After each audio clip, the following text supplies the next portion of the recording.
Surya Paloh bahkan mengatakan partainya tidak akan mengajukan nama pengganti Johnny G. Plate jika tidak diminta oleh Presiden Joko Widodo.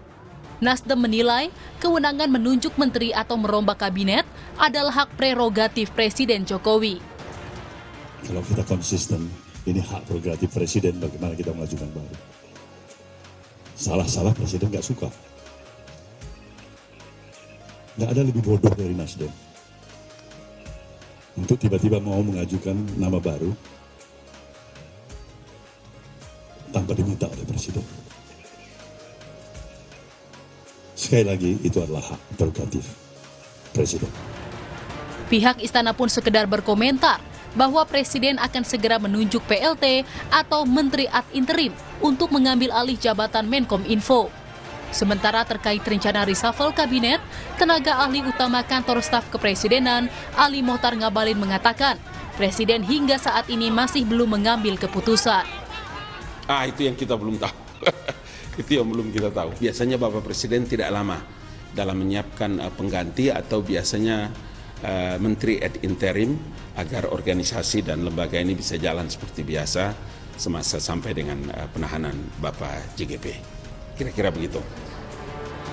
Menkominfo Johnny G. Plate menjadi tersangka ke-6 dalam kasus dugaan korupsi pembangunan menara BTS 4G dan infrastruktur pendukung bakti Kominfo tahun 2020 hingga 2022. Dari total nilai proyek 10 triliun rupiah, kerugian negara mencapai 8,32 triliun rupiah. Tim Liputan Kompas TV.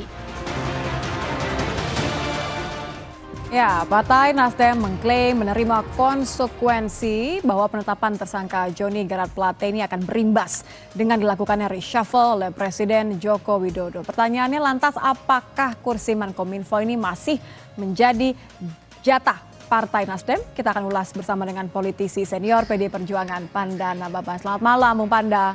Selamat malam. Bung Panda, pertanyaan pertama yang ini Tia lontarkan kepada Anda adalah kalau kita lihat sikap Nasdem ini kan nampaknya tahu diri, pasrah, tidak mau ajukan nama pengganti tanpa diminta oleh Jokowi. Ini menunjukkan relasi seperti apa yang dimiliki antara Ketua Umum ya, Surya Paloh dengan Jokowi? Ya, saya pikir yang disampaikan oleh Surya Paloh itu normatif, ya kan?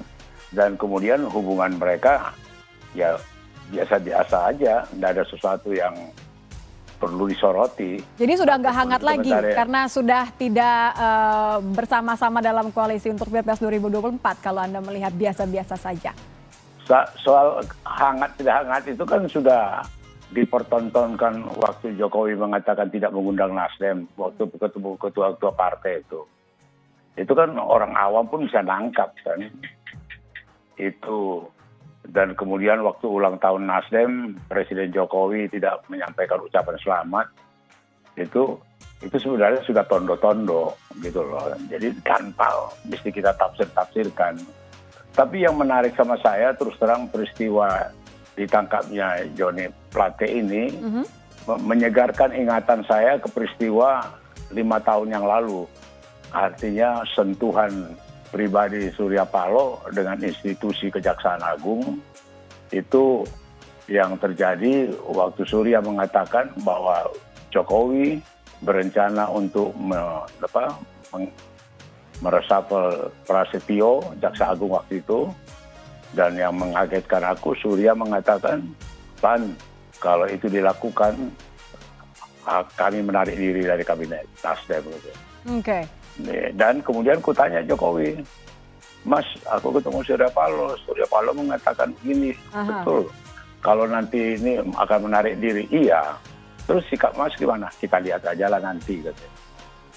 Jadi artinya sudah pernah. Dan juga dalam soal, ini kan agak menarik ini, Menteri Kelautan Edi sama Menteri yang dari PD Yuliari itu kan ditangkap KPK. Kalau ini kan ditangkap Jaksa Agung. Agak berbeda. Jaksa Agung ini adalah orang yang diangkat oleh Presiden Jokowi, menterinya yang diangkat. Kalau seperti KPK kan itu kan di luar Presiden gitu loh. Jadi cukup menarik lah, karena apapun yang terjadi agak berbeda ini dengan apa yang dilakukan penahanan kepada 2 menteri yang sebelumnya, gitu loh. Oke.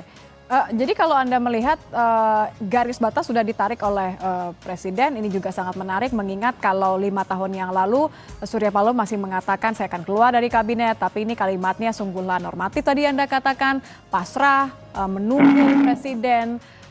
Di sisi lain menurut Anda, Bung Panda, apa langkah yang akan diambil oleh Jokowi saat ini? Tetap kasih jatah ke Nasdem atau manfaatin kasih porsi ke partai yang lain? Jokowi udah sangat paham lah itu. Ini pun Jokowi itu udah jago main politik ini, udah lihai lah dia apa yang mau dilakukan ya. Cuma dalam hal ini saya berani menyatakan bahwa Jaksa Agung itu tidak diintervensi oleh kekuatan apapun. Mereka profesional, mereka betul-betul, karena seperti Surya sendiri pernah mengalami bagaimana SBY meminta Jaksa Agung mereksa dia, gitu loh. Oke. Ya, Anda dan meyakinkan kemudian, bahwa ini bukan yang didasari oleh suatu kekuatan politis begitu ya? Ada jauh itu. Tapi kan tetap ada satu kursi menteri yang harus diisi nih, Bung Panda. Ini kan tetap harus diisi. Apakah kemudian Anda melihat, karena tadi Anda mengatakan Jokowi sudah jago berpolitik, artinya tetap akan dikasih ke Nasdem atau ke partai yang satu koalisi Pilpres 2024? Saya pikir ya dalam situasi sekarang nggak begitu menarik lagi membicarakan itu. Kenapa Mau tuh? dikasih ke Nasdem, tidak dikasih ke Nasdem, gitu loh. Ini di tahun-tahun terakhir daripada Jokowi itu bukan masalah prioritas, gitu loh. Kalau saya melihatnya di situ, tidak menjadi satu yang kemudian menjadi ada rapat khusus, kita putuskan siapa ini. Saya pikir udah mengalir begitu aja, gitu loh. Mengalir begitu saja artinya apa, Bung Panda? Iya, kita nggak usah dibahas, nanti kita tunggu aja Presiden Jokowi nunjuk siapa, gitu loh. Oke, tapi kan Iya, pasti ada kecenderungan, ada alasan, pertimbangan tentu, karena masih sekitar 8 bulan. Oh iya dong, karena itu kan jabatan politik, iya kan? Iya, apapun menarik siapa nanti penggantinya, gitu loh. Jadi kalau ini tetap jabatan politis, menurut Anda kalau membaca keputusan dari Jokowi akan dikasih ke siapa? Atau malah justru diserahkan ke PDI Perjuangan? Enggak juga. Artinya kalau dikasih pun kembali lagi ke Nasdem atau tidak dikasih ke Nasdem, gitu loh. Tidak begitu banyak pengaruhnya, tidak punya menjadi satu peristiwa politik yang signifikan, gitu. Karena momentum, timing dan waktunya sekarang ini orang semua konsentrasi, apalagi partai-partai politik lagi sekarang konsentrasi memikirkan siapa wapres ya, bagaimana nasib koalisinya, boro-boro mau memikirkan isi kursi itu, gitu loh. Jadi tidak perlu dibaca sebagai manuver untuk memperkuat koalisi gitu, Bung Panda? Nggak usah, nggak sampai ke situ saya lihat, gitu loh.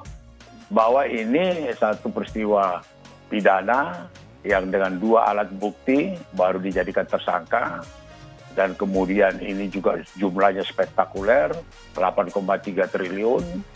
Ini kan menimbulkan banyak pertanyaan. Bagaimana internal pemeriksaan selama ini, bagaimana bisa terjadi sampai begitu besar kerugian. Itu jauh lebih menarik daripada soal kosong tidaknya kursi itu diisi siapa, gitu loh. Ini betul-betul peristiwa hukum yang bukan main ya. Tentu, ini tidak bisa artinya, kemudian kementerian itu kan punya inspektur jenderal. Kementerian itu kan secara teratur diperiksa oleh BPK. Kementerian itu kan secara teratur diperiksa oleh BPKP. Kok tiba meledak sampai 8,3 triliun gitu loh. Betul. Tentu ini akan membuat artinya ada pertimbangan khusus menempatkan orang di kementerian yang tidak hanya harus dievaluasi tapi juga memegang peranan penting di kabinet. Jadi tetap pertanyaan saya, ini tidak akan menentukan berdasarkan parpol koalisi pemerintah kah atau koalisi Pilpres 2024 kah atau amannya saja ke PDI Perjuangan kah atau tetap ke Nasdem? Kalau saya lihat yang lebih prioritas tangkap, lihat dulu, perhatikan 2-3 bulan terakhir ini. Pak Mahfud itu Menko Polhukam kan campaign bukan main masalah korupsi. Korupsi di mana-mana, korupsi. Ingat nggak? Hampir media muat bagaimana kerasnya Jokowi. Nah sekarang dengan tindakan Presiden yang juga jadi dan juga dengan Jaksa Agungnya, ini membuktikan pemerintah Jokowi serius menangani korupsi gitu loh. Dan ini yang ditangkap ini babonnya gitu loh. Kalau memang Yang serius bangsa- memberantas korupsi, apakah ini bisa dibaca sebagai tidak mau mengulangi hal yang sama, berarti partai politiknya harus dievaluasi, jadi tidak akan memberikan lagi kepada Nasdem? Enggak, artinya udah enggak, saya tidak relevan, tidak dalam kapasitas membicarakan itu gitu loh, karena itu sudah ruang daripada Presiden Jokowi gitu loh. Memang dulu pernah dia pernah dulu kupertanyakan ke dia di awal-awal kabinet, dia tuh kenapa Luhut tidak masuk gitu loh. Oh, waktu itu Luhut minta tolong ke saya supaya tanya Presiden kenapa dia nggak masuk kabinet gitu loh, ya kan. Kemudian Jokowi mengatakan Megawati, JK, Surya Paloh tidak setuju Luhut kabinet. Nah, terus belakangan ini dia banyak pengalaman mengenai soal-soal di kabinet. Kemudian Rini diminta supaya didorong keluar. Kemudian banyak peristiwa, Rizal Ramli masuk, Rizal Ramli keluar. Jadi sudah banyak Artinya belajar pembelajaran. mengenai- Jokowi sudah sangat mafhum, sudah sangat ngerti, sudah sangat punya pengalaman urusan isi-mengisi kursi ini. Jadi aku jangan ikut-ikutan lagi gitu loh. Jadi tetap akan ada pertimbangan dan seharusnya diharapkan keputusannya tidak akan berlama-lama ya. Terima kasih Bung Panda. Oh ya, makasih. Terima kasih sudah bergabung.